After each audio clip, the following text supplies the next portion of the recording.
It's interesting you mentioned the word centralization because I saw that you tweeted yesterday about DAOs and how they're are they really decentralized because there's still a layer of governance on top that basically vets the proposals that come out. And that's something that we've talked about because from where I sit, a concern I would always have is if you have one of these DAOs, the DAO members can theoretically just run amok and can propose crazy things, and you need to have some layer of guardianship over that just to prevent, hey, invest in my brother-in-law's lawn doctor company. I don't know, For you sure. want to avoid that. So how do you reconcile that kind of push pull in the space?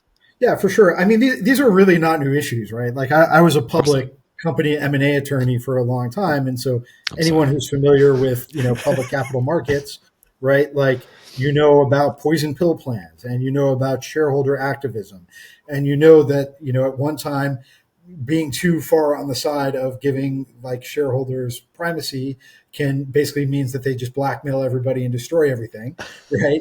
And over time we had laws and we had structures and we had market dynamics that turned Carl Icahn from what was called a green mailer at the time, which was basically just a nice word for blackmailer, into a shareholder activist, right? Yeah. Which is like a noble thing, but it was regulations and stuff that pushed him that way.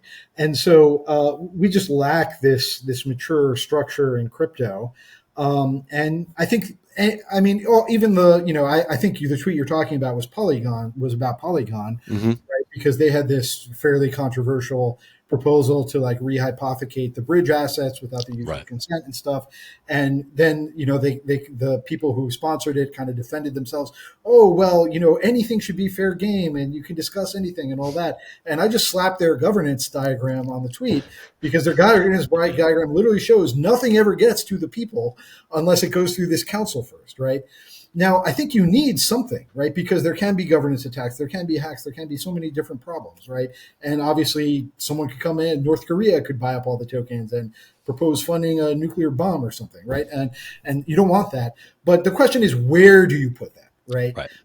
And in my opinion, some type of you know po- post hoc veto thing, like let the DAO speak first, so to speak. Let the people speak first, and then filter it up, and maybe there's some type of veto or something that needs to happen.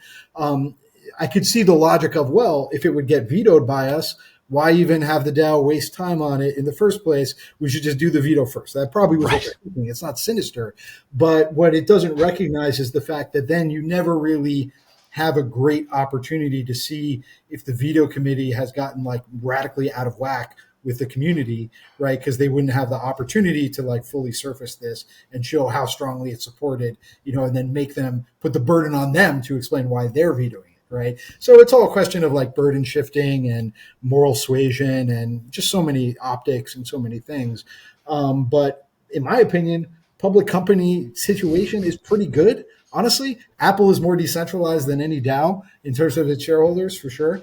And so I think we should look more at those traditional models and that market dynamic, right? And how those regs work and all that stuff, and try to pull more from that as opposed to constantly, trying to reinvent the wheel. And I hope with a better regulatory structure where people have to do less Yep. psyops and contort things less, we could just get to stuff that makes sense more. And I think a shareholder type model makes a lot of sense, right? And those checks and balances make a lot of sense. So how much of that can we do right now? I'm thinking, I don't know if you know Carla Reyes. Her words echo to me about, well, this is all just a creature of contract. We can just have a DAO operating agreement that says exactly what you just said.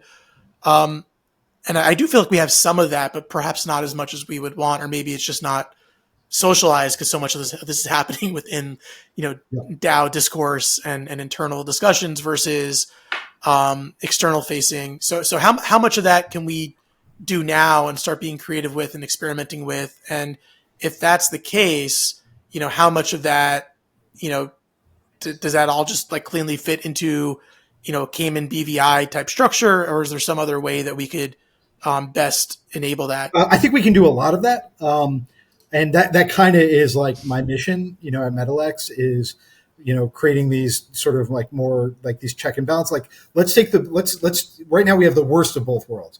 We have like none of the legal protections, none of the legal rights, right? And then on the other hand, like also crypto usually isn't fully used either, because most things are like very trustful. It's like some multi-sig that just has all this power and no way to hold them accountable.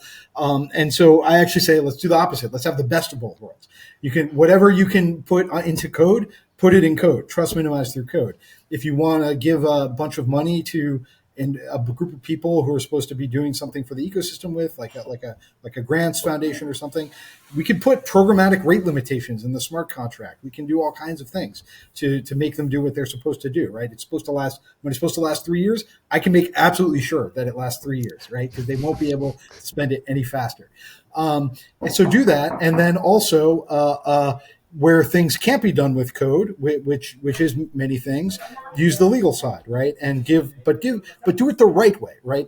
There's a bad way to do it. Like Optimism has, basically like some kind of code of conduct, and they have this sort of kangaroo court where people decide if there was some ethical violation by someone in the community, and then they ban them from the Discord. I mean, these things are horrible, man. This is like a parody of real law. There's no due process. People, they have no attorneys who can represent them. There's no rights. I mean, it's just craziness, right? So that's the bad way. But you can put things in proper legal documents that lawyers look at, and they make sure it's not ambiguous, and they make sure it's clear. And you could give the DAO a right to appoint someone who goes and has the power to make sure those people follow the rules and that sort of thing. And so, of course, you should do that, right? I mean, why would you abandon? There's just a mentality in crypto of, okay, if you have to trust something off chain, that's just that you just trust those people, and that's it. There's nothing you can do about it. It's so untrue. There's a million things you can do to de-risk things off chain, and you should absolutely do them.